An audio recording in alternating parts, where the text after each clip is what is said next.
Hello everyone, welcome to Footy Week Podcast, Game Week 27 EPL review. My name is Ahis Anthony and we're about to discuss the games and how the games went down. I'm not here alone, I'm with my co-host Chibuzo. Say hi. Hello, hi. Yes, it's good to be back. Yeah, right. It's good to be back. 2 weeks. Yeah. We had our own 2 weeks winter break, yeah? Okay. Yeah, we were supposed to do the review for Game Week 26, which happened. Yeah, which happened in 2 weeks, span of 2 weeks, but we were not here, and I hope our fans have not missed us.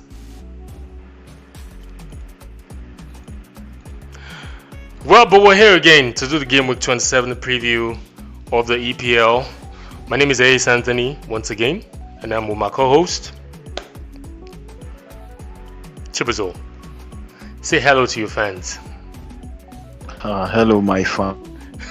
We're back to you. We are good. We are happy to be back. Yeah, so good to be back Football. to discuss football. Yeah. So many things to talk about. So what did we miss while we're not here? What did we miss? Yes. We missed the new football jersey for Nigeria. We missed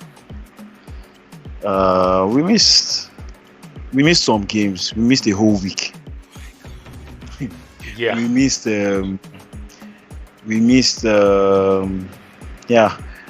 Liverpool still winning a game and pushing the limits or pushing their reach or pushing their distance from the second position. We missed UEFA's ban on Man City. Yeah. We missed a lot of things. So let me just throw this in, just want to throw in this jibe. We missed Ighalo's debut game. But he did not score now. You say Ighalo's debut game. Did he score? Yeah, but He didn't score. the last time we were here, I told you about Manchester United wanting to sign Ighalo. And Chibuzo, as the Manchester United fan on Footy Week Podcast, raised tantrums that day in the last podcast. I didn't raise tantrums. I raised concerns. Because you said you're going to call Shango, you're going to call Jesus, but I don't know what you were saying. Shango. I don't worship Shango. Who is Shango? But the thing was,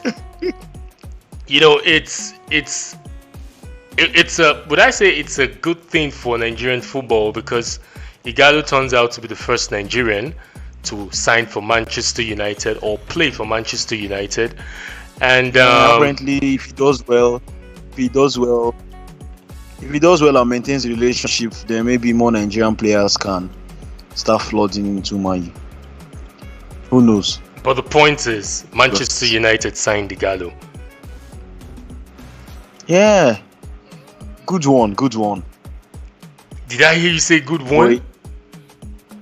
Good one for Nigeria or for Nigerians, because you can see in Arsenal, Arsenal has Nigerian players, Chelsea has Nigerian players, so there has to be a progenitor. There has to be somebody that starts it. Yeah. So I think for Man U, I think it's Ighalo that is starting it for other Nigerian players to come in, because sometimes we are all human beings. If we can stay here in Nigeria and shout all about racism and stuff, but then if a club has not worked with the national before, they will be very reluctant in bringing a national through the ranks or through the academy, or just so there has to be that person that opens it up or opens up that channel for other of his nationals to come into the club in future. But before we go into the EPL Game Week 27 review, how do you see Ighalo's tenure or his time at Manchester United? He was signed on loan, for 6 months, right? Yeah, he was signed on loan and it's not that long. So he just needs to do what he needs to do, He missed a chance today. He almost scored. Should have dived or should have taken the fall. But he was forming Nigerian Gidigbo strength. and he didn't fall. so what I see, well, it's up to him though. It's up to him because the tenure or the contract doesn't look like something that is guaranteed. So it's up to him to, put in something that Ole says, I need this guy, or I need this guy, I need this guy to still be on this team, and stuff. So that's why I see of his tenure. You understand? He has played in the Premiership before. He'll be able to to fit in, well or better than someone that's coming from China or coming from MLS. So. But the previous season or the last season he had with Watford wasn't that impressive. Out of 18 appearances. This is a new chapter, please. Yeah, but out of 18 appearances, no, but we still need to look at the stats though. Out of 18, his last 18 appearances for Watford. He has Bruno Fernandez, man. He scored just one goal in his last 18 appearances for Watford. Now coming into Manchester United, he has played 2 EPL matches. He's played 2 matches and he's had at least 2 shots on target. Wow, incredible stats. It's an incredible stats. I breathe in and out again.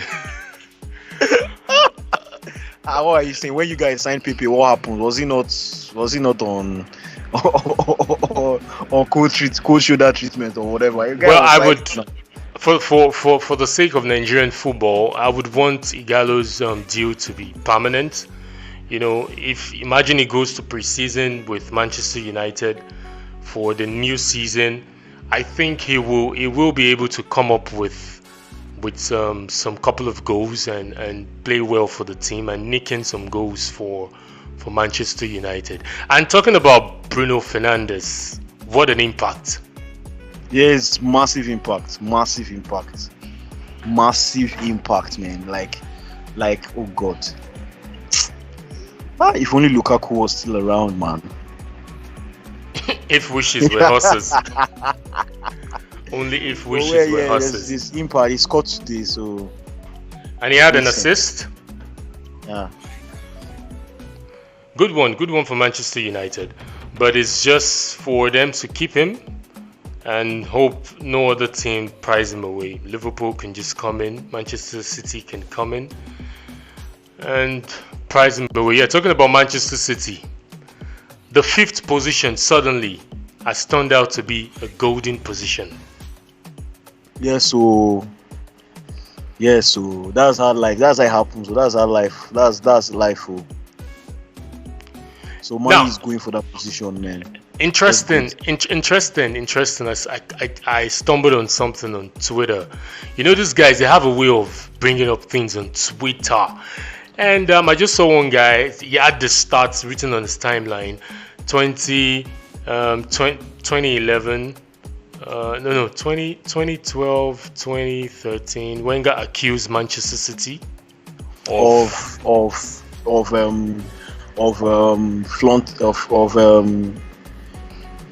infringing on the FP financial. Nobody said anything. 2016. Apparently, they've been doing that for a long time. Yeah, so 2016, he signs Arteta. 2014. I saw that. He signed. Arteta went to the other side. 2016, Arteta joined Manchester City. 2019, Arteta comes back to us now. 2020, Manchester City get busted. Oh, Wenger, he's a tricky man. He did inside it all. Job. Yeah, he did inside job. Arteta was the man that did inside job. I think they've been investigating them for some time now. This is not the first time we had that news about them being the possibility that they'll be banned.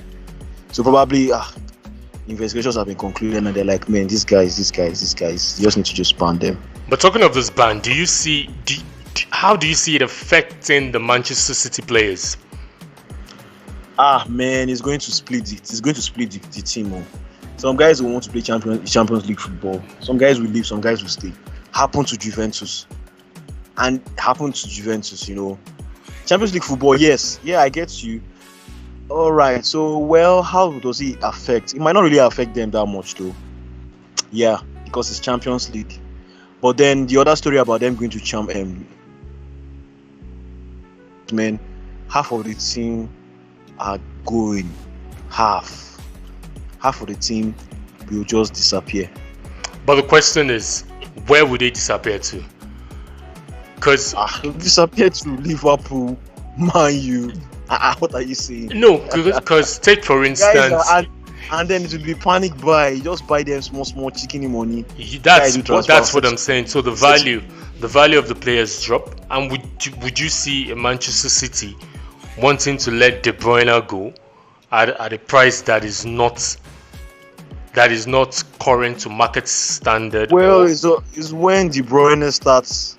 He says he wants to go, and he starts grumbling and is disgruntled.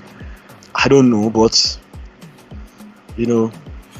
I don't know. But it's just unfortunate. They cannot force the players based on their mistake. They should have a conscience too now. They should have a conscience, not even a mistake on their underhand practices. So whatever, man. Like they'll just be like, let's get what we can get. I really feel for Manchester City,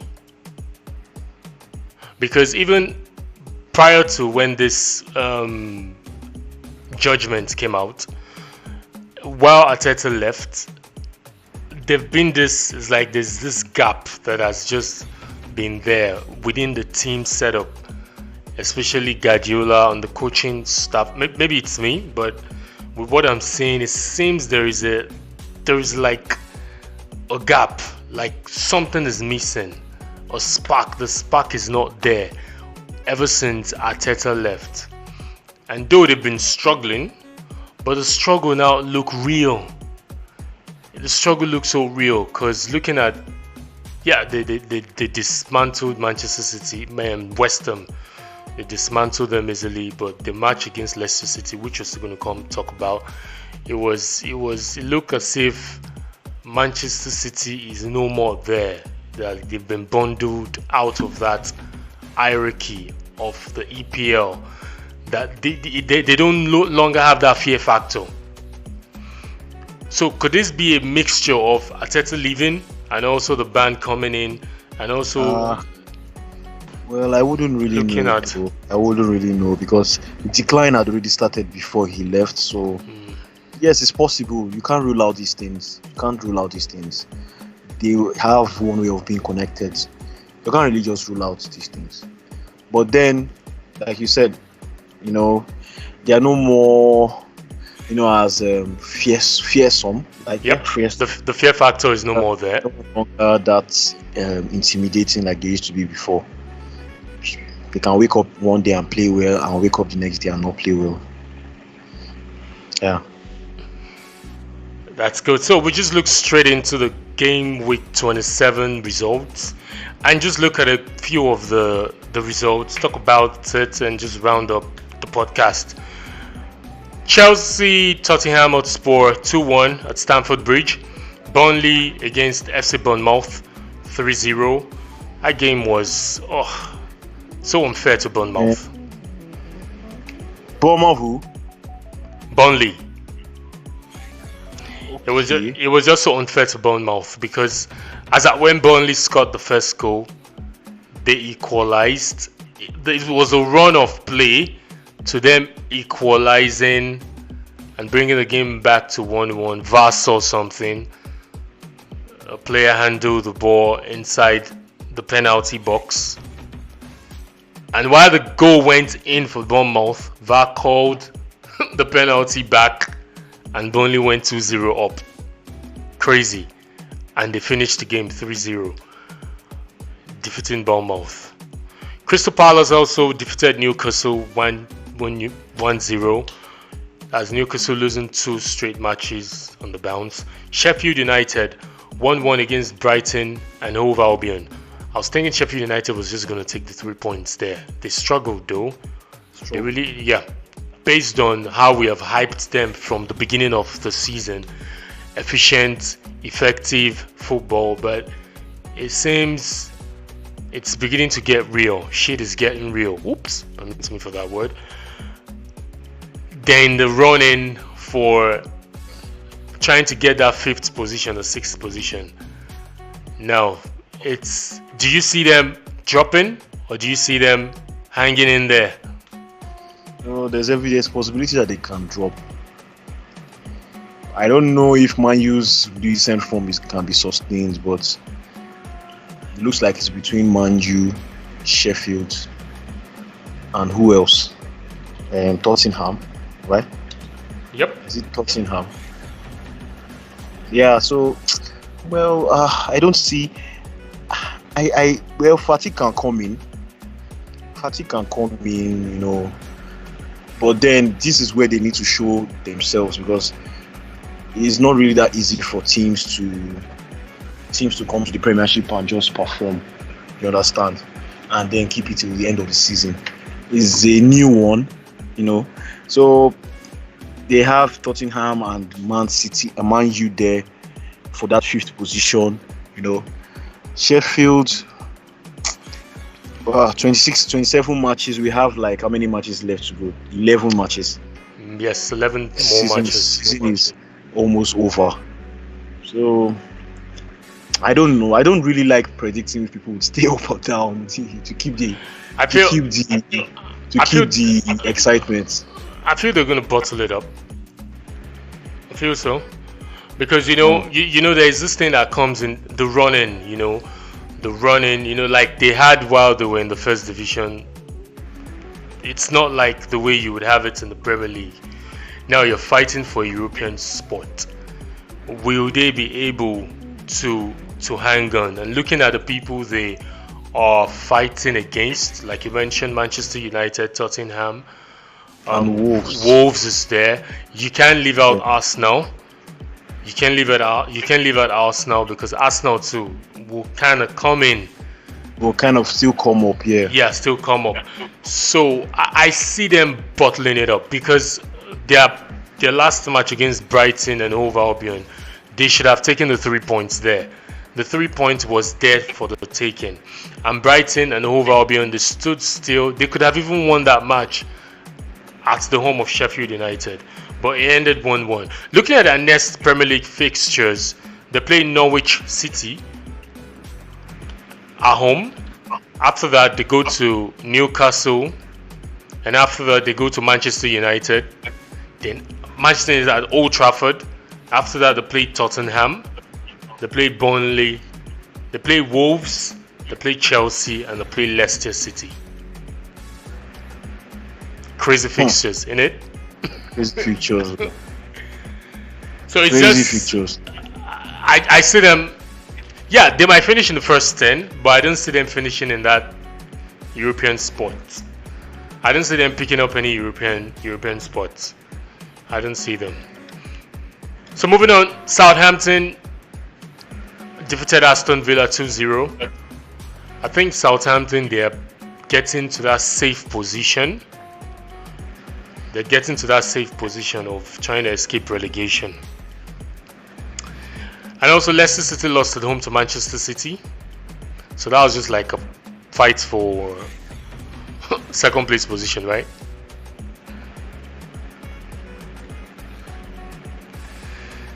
That match was like a fight for second position. And Manchester City gave it all, though they struggled. But at the end, took 1-0. Gabriel Jesus coming in from the bench. Yep. After Aguero missed the penalty. Yes. I don't know what Guardiola is going to do to his penalty takers. I thought at one time he wanted Ederson to be the penalty. He appointed him to be the penalty kick taker. Are you serious, Ederson? Yeah. Wow. Amazing stuff. Because his why? Because they put pressure on him or what? Yeah, because his guys just keep losing. Sterling had his own run. But this other guy, Gundogan too, had missed this season. Bernardo Silva, I guess, has missed this season as well. Aguero, who is supposed to be the savior of R&B for Manchester City front line, has missed a couple this season too as well. So who is going to be that penalty taker for Manchester City that would be so cool in front of his opposition and scoring the penalty kick? Because they have dropped a couple of points while missing penalty kicks this season. So I think that's a problem for Guardiola to solve. No, but penalty misses. I don't know. It's not like they've not scored. They've not scored penalties in the same period. It happens. It's just that the stakes are high. So it's having that effect. It's really having that effect. But then I also agree. I also get your point that. They need to to suck out or to squeeze out those results. Yes. From those penalties. And moving on to the next couple of matches, Wolverhampton Wanderers 3-0, Norwich City, no goal, no reply, nothing. They couldn't do anything. They were defeated, hands down.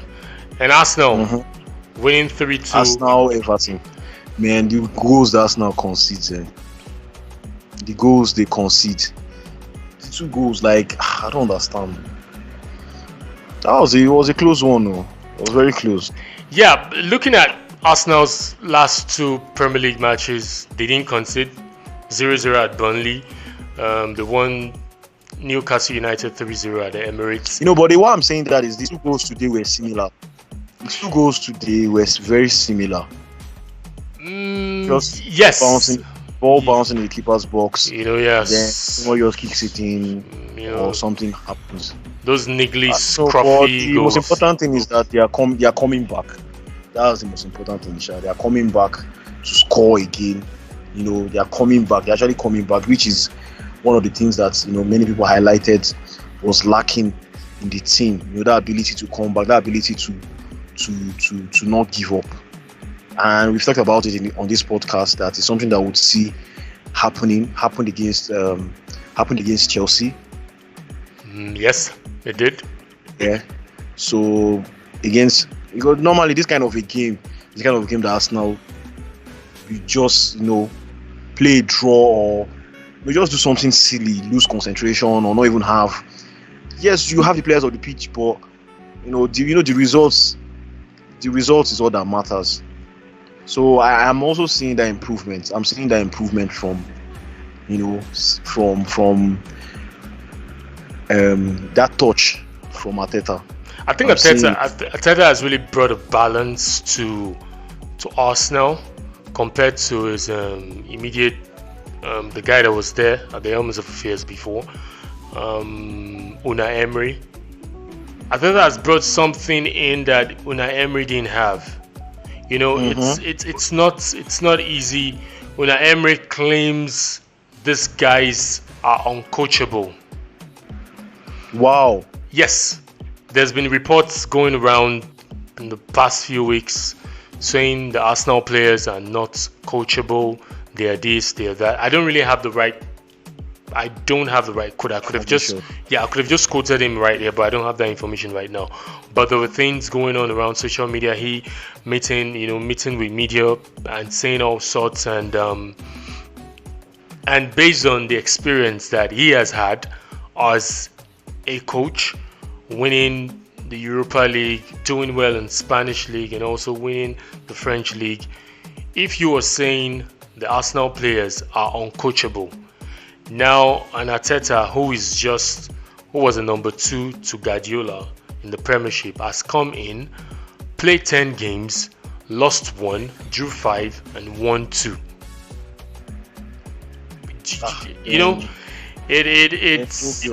It's obvious that Unai Emery had something. I'm not saying Unai Emery. I'm not giving him any stick here. I'm not saying he's a bad coach or he's not good, but there was something that he missed or he was lacking while he was the coach of Arsenal.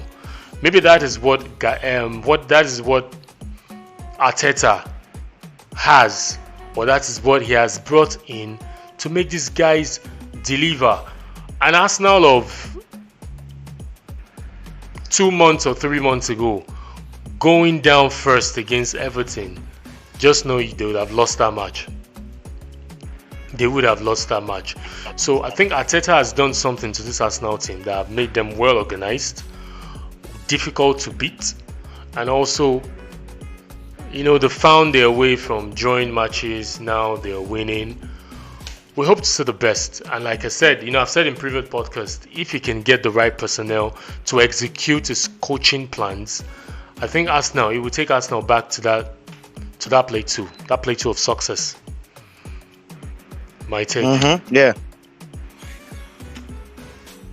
And today's match saw Aubameyang tying up the highest goal scorer, meeting Jamie Vardy 17-17. When last did Jamie Vardy score? It's been like 5 matches. Are you sure he's not more than that? It could be more, but it's been a long time. That was before his wife gave birth. Wow. Yeah. That's a long time ago. Another incredible stats came out from this match. Bukayo Saka, Nigerian born. 3 assists. No, British. No, Nigerian. No, British Nigerian born.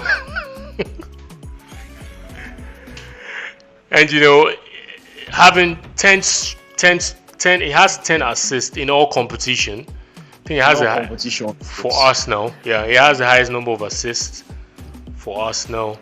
And he came in.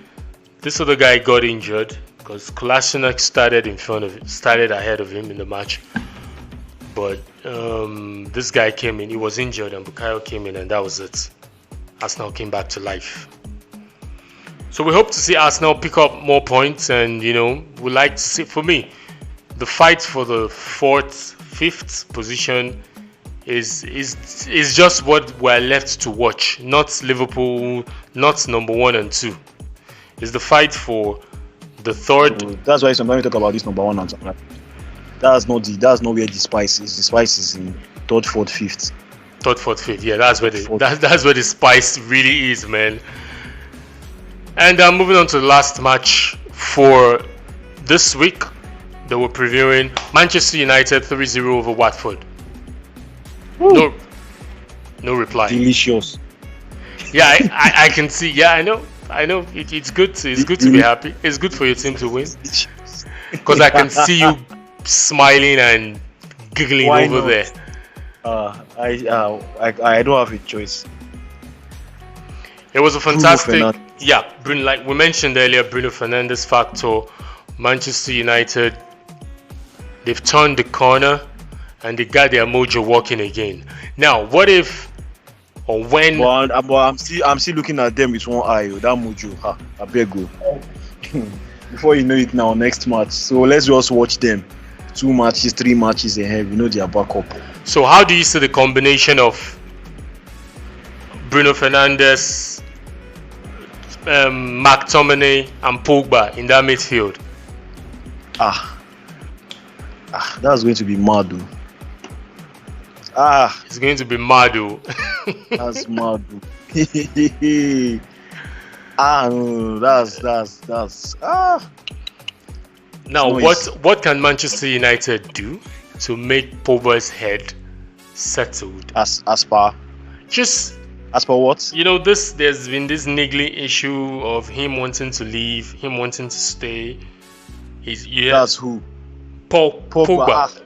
And I don't know because that thing is like it's like a Pandora's box. I don't know what else to call it, but I've even forgotten about that. Let's just manage Bruno Fernandes like that, I beg. If he doesn't want to stay, he should just go. No, because I see. It's a Raiola thing. I think it's a Raiola thing. Well, everything is in the. Well, what's the narrative, or what's this? It's a Raiola thing. What's this proverb I want to say? Like, Pogba has the knife and the yam, right? Oh, doesn't have the knife and the yam. No, Raiola is. I'm sure Raiola is heavily influencing him. No, because you can't push me. If I'm a footballer and I'm in a particular club and I'm happy, I'm cool with what is going on there. My agent. But it also happening now, so that's like a crack that he can use. He wasn't happy before, and then he now got injured. And then before he got injured, it was like, a lot of water has gone under the bridge. Let me just try to see if I can still play. And then he gets injured. See, a lot of this can happen between when he got injured and now. You can just say, "Oh, I've been watching Juventus, so I think I should go there. Or I think I should go there." That kind of stuff. So he was already disgruntled. But then it was still shaky here, shaky there. And then the injury. So it's something that, for me, I've just I don't think about it anymore. In my mind, I think he's gone. We've been playing without him now, so it's for some months now. Yes, and they've been picking up results. Yeah, they've been picking up results. So if he wants to stay, he should just say he wants to stay and stay with the club. If he wants to go and play with the big boys or where things are happening, then he's free to go. Because sometimes it's not good to hold a player against their will. They can mess up the dressing room. They can just do a lot of funny things, frustrate the manager. So for me, like you said, it's up to him, and which is what I'm even concluding with. It's up to him. If he wants to stay, he should just stay. If he wants to go, just go. There's really no big deal. There's really no big deal in it. If he wants to go, he should just go. Well, like you said, he has the knife, he has the yam. So it depends on Pogba if he wants to stay. But I would really love to see Pogba stay, just for Pogba, Bruno Fernandez, and Tomine. Hey, it's going to be a mad combination. It's going to be a mad combination. Long pass, short pass, free kick, outside shots. Oh my God! And I see Ighalo scoring, because imagine Pogba feeding him.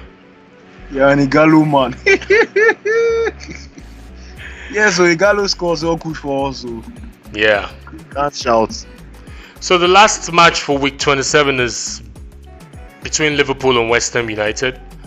Yeah, that's during the week. No, on Monday, tomorrow. Monday. Tomorrow. Liverpool is winning it now. Yeah, because that match is for me, it's a dead rubber, regardless of whatever happens.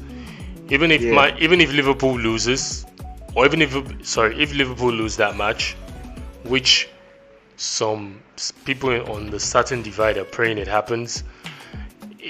Why? No, I'm just saying because. No, I'm just hypothetically. Set our dividers. Hypothetically, even if Liverpool loses, there is no significant. It makes no. It does. There is nothing. There is no movement in the table. Liverpool still keeps their first position. The only thing just that Man City will not crown them champions or do. You understand? So he extend that to the next match. No, right? No. Because for Arsenal fans. No. Even for, we talked about it. We did one calculation as at one time that we said the 49th match is what will give Liverpool 49th match. Yeah. Because things have changed. While Manchester City they lost the 3 games their last 2 games they lost before they won yesterday. Remember?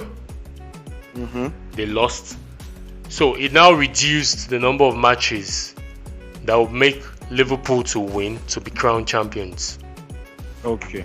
So if Liverpool keeps winning, the match before they play Manchester City will be the match where they will be crowned champions. Yeah. So, except if Liverpool loses tomorrow to West Ham United, that will now extend the match which they will be crowned champions to be the match against Manchester City. But for now, there are like 5 games to go to be crowned champions. If they win West Ham United tomorrow, it makes it 4 matches for them to be crowned champion. So they would have played the 4 matches before they meet Manchester City. So like I said, whatever happens tomorrow, even West Ham winning or Liverpool winning, it has no effect. Maybe for West Ham, because they will still be struggling down there at the bottom. They won't come out, because a win for West Ham United tomorrow will see them leave that relegation zone. they will be having 27 points, pushing Aston Villa back into that relegation zone. But I doubt if that's going to happen, because Liverpool will tear them into pieces. Liverpool will do. Because I have 3 players in Liverpool team in my FPL, and I want some points.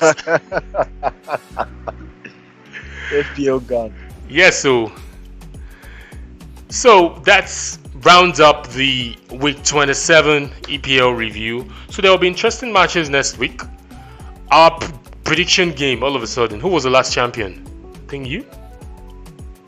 It was me, no. Yeah, so because of the winter break, we couldn't do predictions, we couldn't make predictions, we were not here. And also prior to this week 27, we were not here as well. We didn't have the podcast, we didn't have the review show.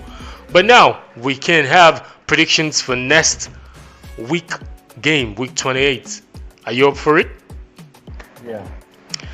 Yeah, so the next round of matches, we'll just look at the top 6. Arsenal won't be playing next week because they're supposed to play Manchester City.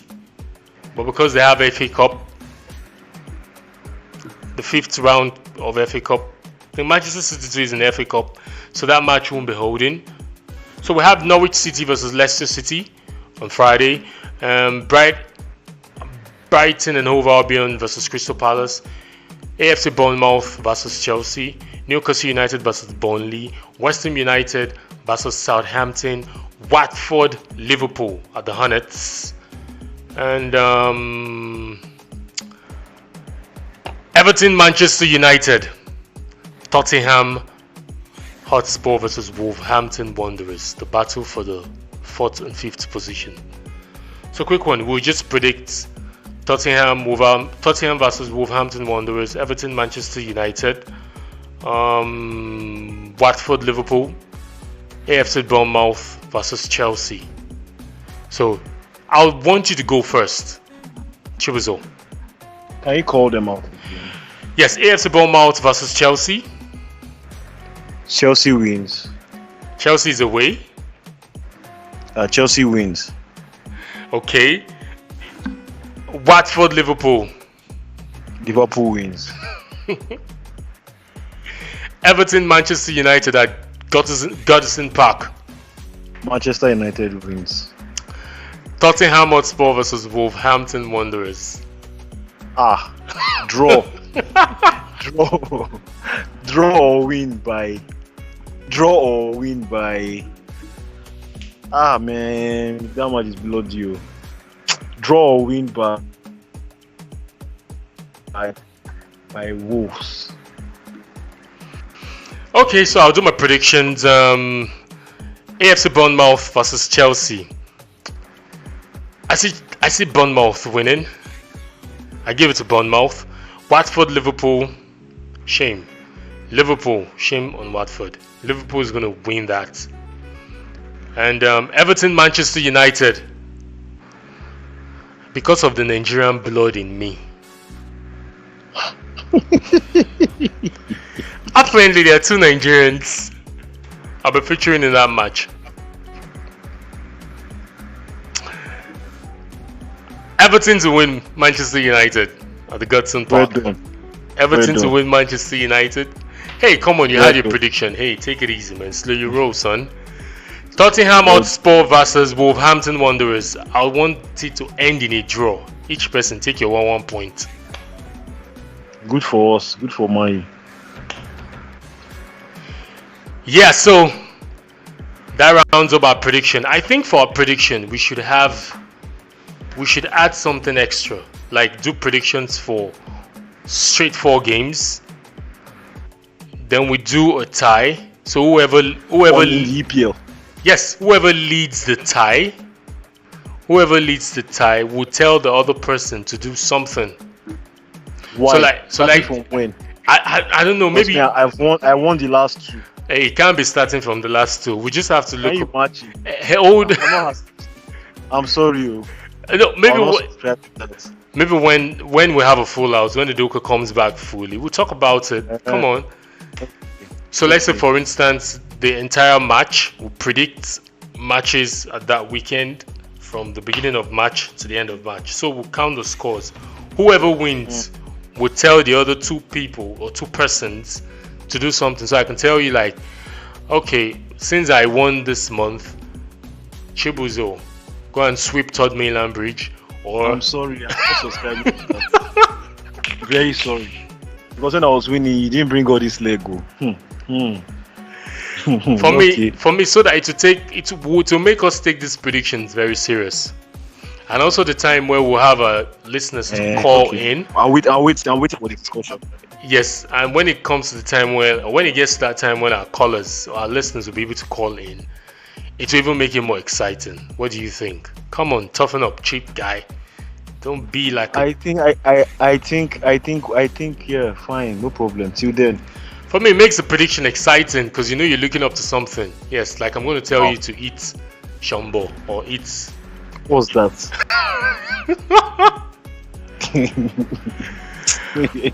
Okay, so what are we looking up into the coming week? Football. Champions League football. Yep, Champions League. There'll be some exciting matches to watch. Yes, and I know my week got started very good with Tyson Fury pounding Wilder, beating Wilder up. I know this is not boxing show, it's a football podcast, but I would like to give it up to Tyson Fury. Congratulations. Woo! Congratulations to Tyson Fury. And we hope to see the undisputed Tyson Fury, Anthony Joshua.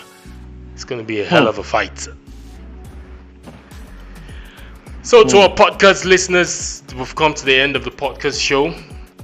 It's been lovely, or it's been interesting, trashing out the week preview, game week 27 preview with Chibuzo, my co-host.